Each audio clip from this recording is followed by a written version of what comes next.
everybody, and thank you for joining us today. Also, thank you on Facebook for joining us live. We want to welcome our feature artist.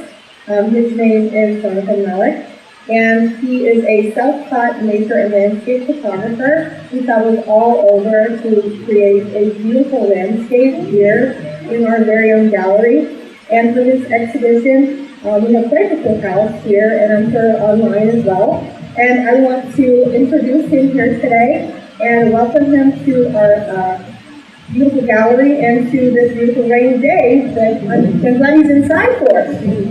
Although I'm sure you have some coverage, right? Outside. Yeah. I told you to don't speak those words, right? Well, without further ado, I would like to introduce Jonathan and have him tell you a little more about himself and the work that he does so beautifully, and maybe some upcoming projects, and then feel free to ask some questions online and live here in our audience. Thank you so much. Let's welcome Jonathan.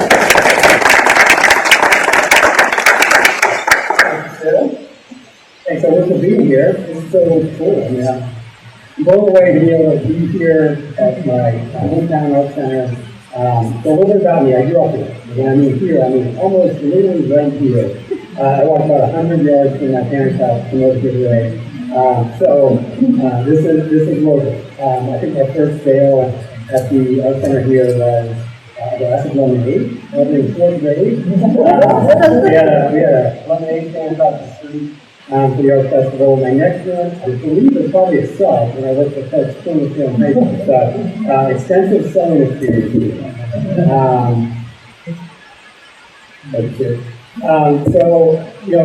Then it moved on to I think 3 years ago was my first art sale. I was part of the Art Art Festival. So it's been fun. It's been really cool to be back here. I've seen family and friends out in the audience. So I live in Pittsburgh now with my wife Sarah. We have our 3 rabbits. And I do a lot of nature photography from there, also a lot of photography as well. So I got started about 3 years ago. Our first trip was up to Maine on a Canadian National Park. I had my first real cinema pilot with a couple different lenses. It was kind of an eye-opening experience. Being out in the woods like that, that was kind of the first national park I think I was ever at.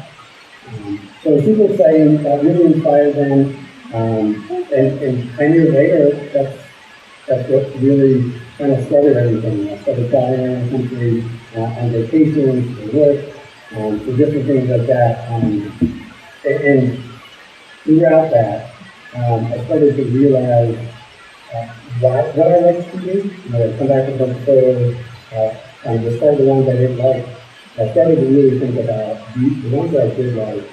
Why did I draw them? So the scheme of kind of forming simplicity in nature is really what changed up. It's what I look for now.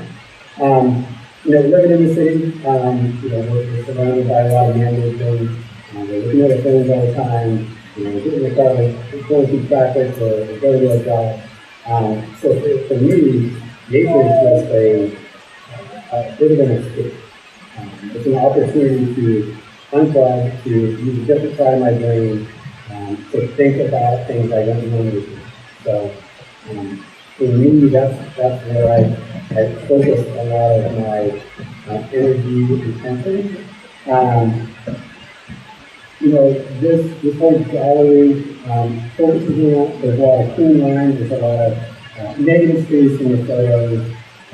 There's a lot of things that hopefully bring you peace whenever you look at them. We have a little more action than others, but the colors are pretty vibrant outside of some later ones. So that's sort of what I'm doing here. And then coming up, I'll be in BC hopefully for the Cherry Blossom Festival. It's supposed to go last year, but I didn't go out late. So hopefully fingers crossed everything kind of lines up for that. And for everyone who cooks around Tuesday. So I'll be hopefully heading up to noon to keep the cook as well. So please feel okay for me. Everything goes well with that as well. I want to give a few thank yous. First of all, Sarah, my wife, thanks for always supporting me. Thanks for waking up early, giving up your dining room table for months at a time as I'm laying out prints and framing things and things like that. All my family that's here, and everyone else has supported me so much in my clothes. The support really means so much to me. So Bill, in the front row here, Bill was probably here for at least half of these photos.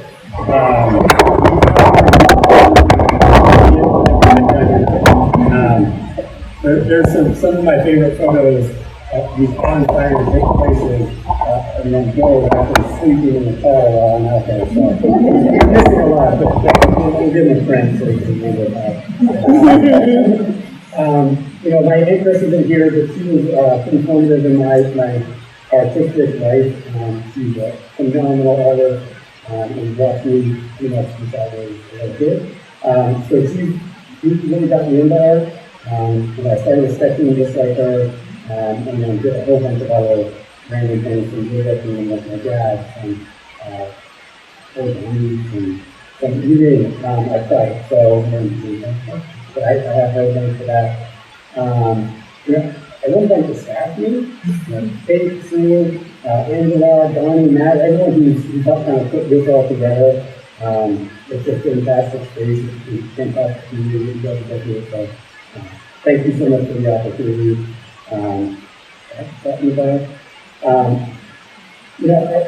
Everyone else here too. There's a lot of artists in this community, and they don't survive without support from everyone that comes to see these awesome shows. So thank you for showing up. Thank you for being part of this. This is my first gallery, so it's just really overwhelming to see this. Thank you very much. I have 3 through that. Question.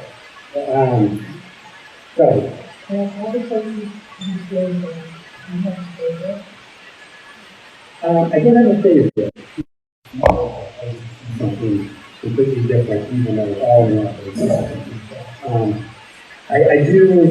I'm drawn to the mountains of North Carolina and Tennessee and Virginia, because there's so many different places that we can go. Maine will always hold a special place in my heart because that was kind of our first trip when we were dating, so we love Maine. But yeah, there's something unique about every place.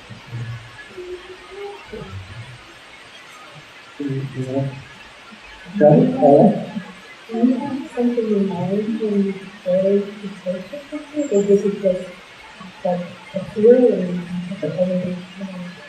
So I'm planner by nature. So yeah, usually when I'm going places, because I get my itinerary with me, I usually have all of my places laid out. I know where I want to go, but when I get there, I would say 50% of the photos are things that I've thought of in my head before I went. And then the other 50, you just have to be open to that. You have to be open to hitting something the right way. You have to be open, one photographer I watched a course online, and the advice he gave was whenever you're shooting sunset and you're looking at this beautiful sun, turn around. So there's something behind you, and that might be lit up by the sun. So a lot of it is, it's 50-50. It's things that I planned and some things I planned just take a while. You got back to whatever.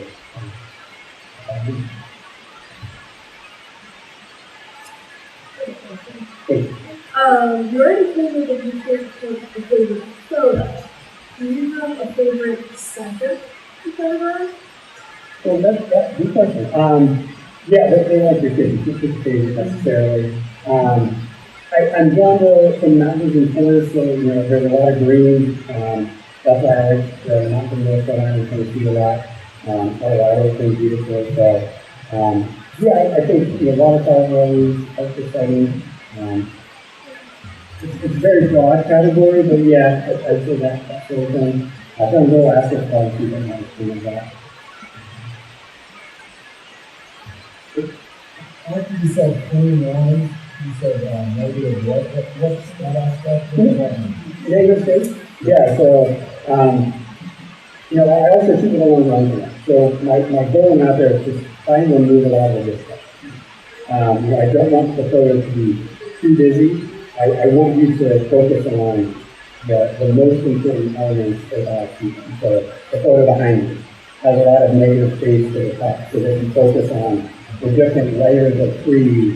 You're not distracted maybe by something else on the side. So, yes, that's How many plates, or how many different plates of lighting do you have? so I just switched cameras, so I'm down to two. I'm usually shooting on Fujifilm for most instances on Fujifilm, and then I'll switch to Sony and Canon. So I'm down to two lenses. I have sort of a wide cylinder lens that I can capture a nice big waterfall and the fit close to it and really shoot really wide. And then I have a long color photo, and this is probably my favorite. So it allows me to be really far away from whatever I want to picture, compress it, focus on all the elements. If there's other little tree branches in the way, I have it on hand, I can kind of work around that, shoot beyond that tree. What type of camera do you have for the drone? So I have a DJI Mavic 2 Pro, which is an upgrade, and it's pretty amazing. Drones are the tougher. You don't really have as much control. You can't zoom on it. So if you want to get close to the subject, which whenever you're flying over the ocean, you don't want to get too close. The drone is a really fun part of this because it just gives you a different perspective of you. I've been places where I said I'm going to send up the drone and it's going to be really easy, and it's not. And it's just not what you think it looks like, and then I say the opposite. We were sitting on the side of the road, hitting turns over there, and we put it up, and you can see just little bits of the road, and it's making through the forest trees like that. So I didn't expect it to look like that. Sometimes it's hard to do.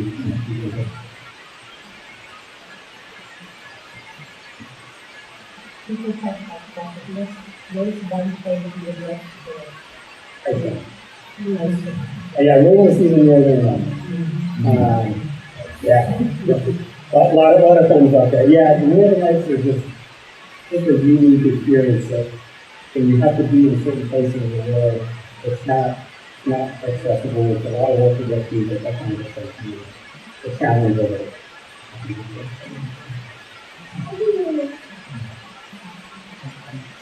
Question.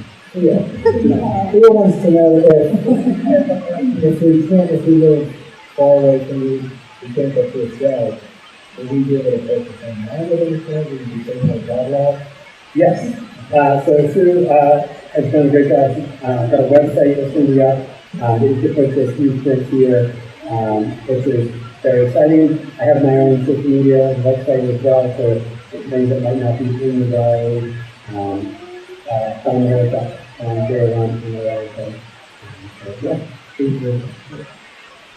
And you can go to our site to purchase from this show now through April, starting Wednesday. As soon as I get it up. He's made my job very easy. And I do want to say something about Jonathan that I've never seen before, and that is that he has been very meticulous, more so than I've ever seen, and from what Kate's told me, very meticulous at how visually stimulating his show is and how much detail he puts into his framing, how much dusting and perfection he has put into every detail of his show.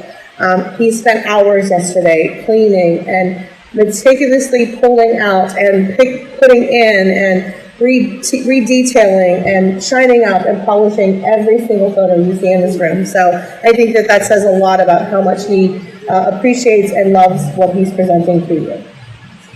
We love the lines. But not so much the rabbits. I think I got all of that out of these. I apologize. I'm saying about that. Is there something that you want to share about out there? Oh, yes.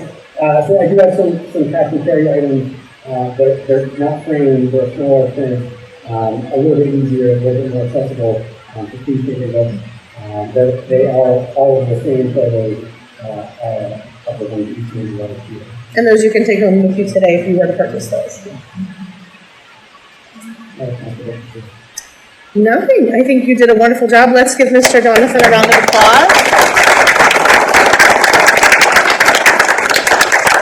And again, I want to thank all of you for coming. And please feel free to purchase anything today or online as you peruse and jot down notes in your programs. And thank you so much. Thank you online. And God bless. Have a great day.